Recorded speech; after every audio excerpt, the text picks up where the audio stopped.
ថ្មីនេះគេថាពុទ្ធហៅចង់ជាងអ្នកអោបៀនស្លាគ្នាផឹក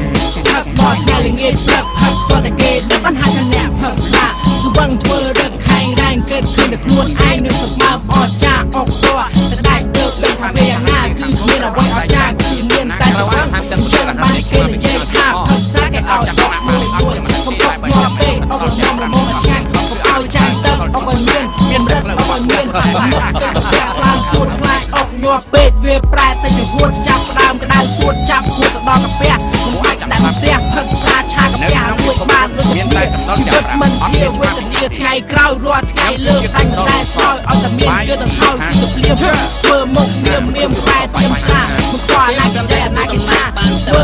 តែអត់បានផឹកស្លាគឺនឹងគឺល្មមហើយណាឥឡូវសុំពីណៃខ្លួនឯងមកពេលសិន